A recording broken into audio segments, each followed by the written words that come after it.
Mr. President, Senator from Tennessee. are we in a quorum call? We are not.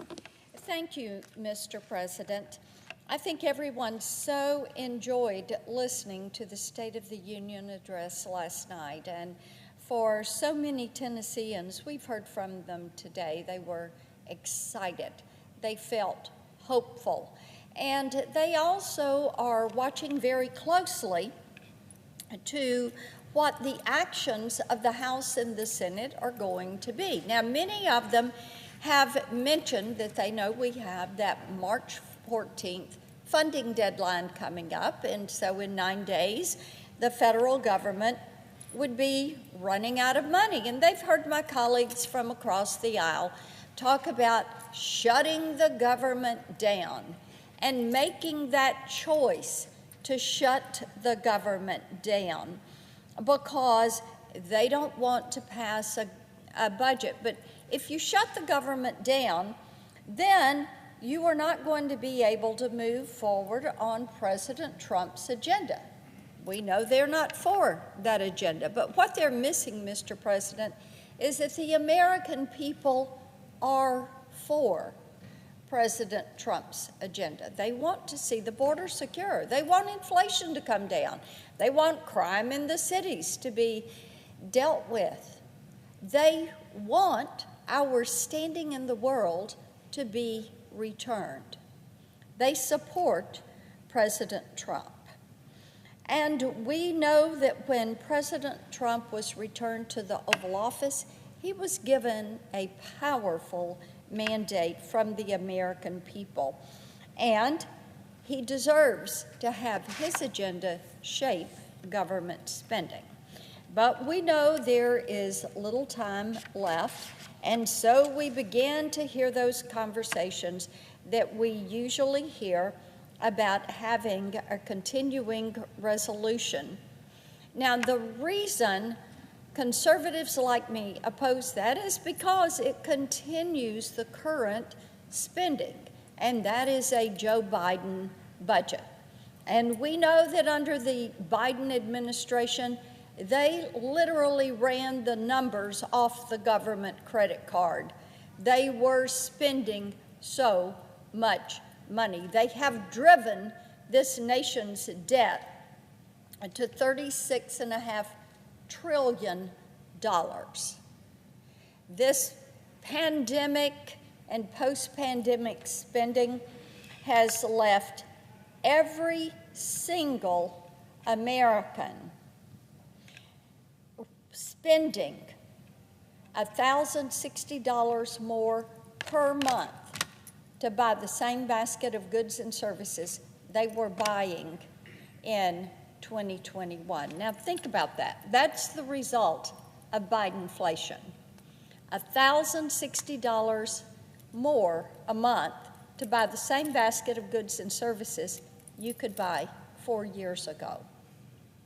Because we know what has happened with Bidenflation. We know the true rate of that inflation is cumulatively over 20%. It's not what they wanted to say, core inflation is only 3% or it's only 4%. Anybody that buys milk and eggs knows that is not right. And of course, it is going to take a while to get those numbers down, to look at the prices of gas and groceries and rent and utilities. And we know that the Biden budgets are what have fueled this growing debt, this annual deficit that we've seen, and the fact that now, when you look at every single American, their portion of our nation's debt is now $107,000. $107,000. I was talking to a friend this week who has a new baby, just arrived, brand new, and they are so excited to once again have a little baby in their family.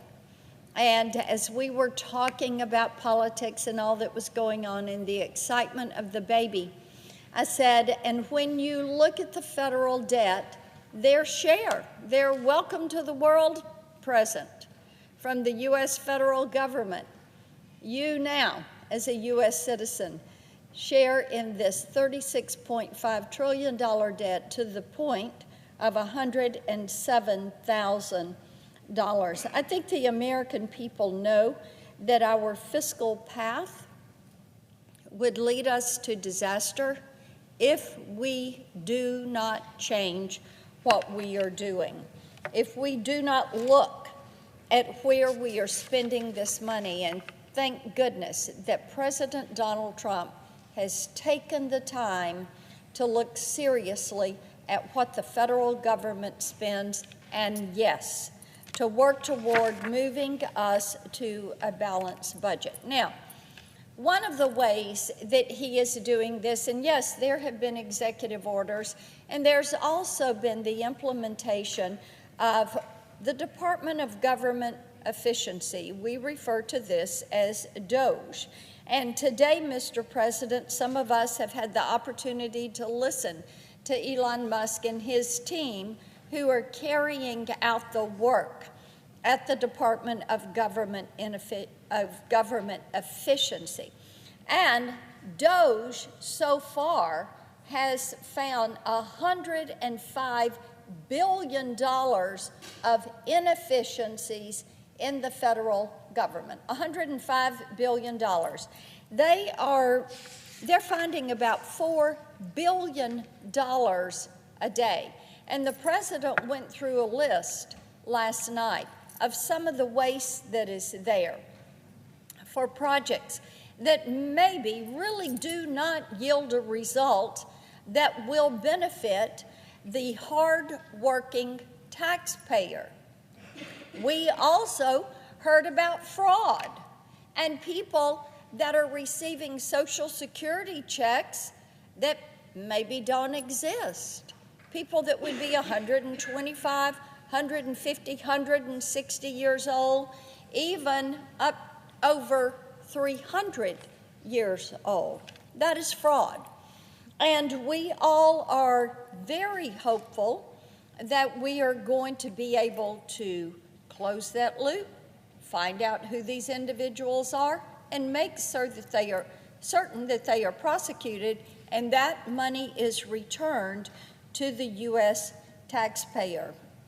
This is a huge step toward getting our fiscal house in order. Yet these savings that we're finding are only going to be made official and permanent when we put them into the congressional budget.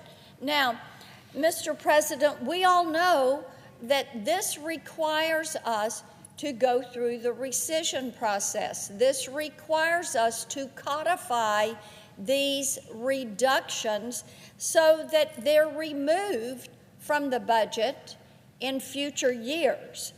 And we know that that is going to require us to get back to regular order on the budget as we go through this process, as we work through reconciliations, making certain there is a clear path to end continuing resolutions, return to regular order, return to a budget document, and be able to deliver. I will tell you this, when I talk to Tennesseans, they want transparency. And Mr. President, I think one of the things they've so appreciated about DOGE is that they have a website.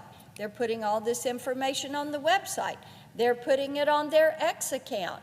But they're showing the American people what they're doing, where they're finding waste, where they're finding fraud, and how they are being able to address this. This means that as we work through this, we are going to have to take our actions.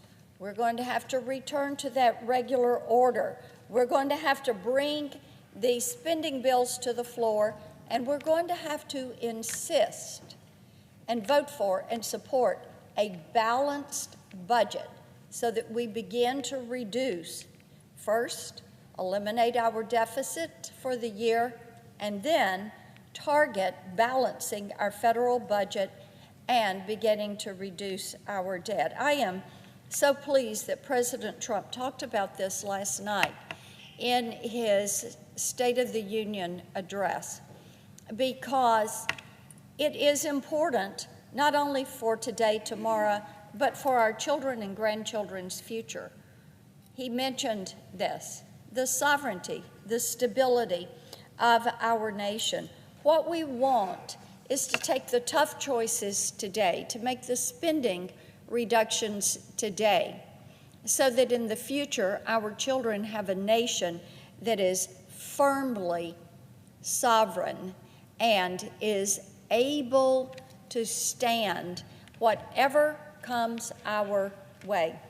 I think it is so interesting that in 2010, the summer of 2010, Admiral Mullen was asked the question, what keeps you up at night? What worries you the most?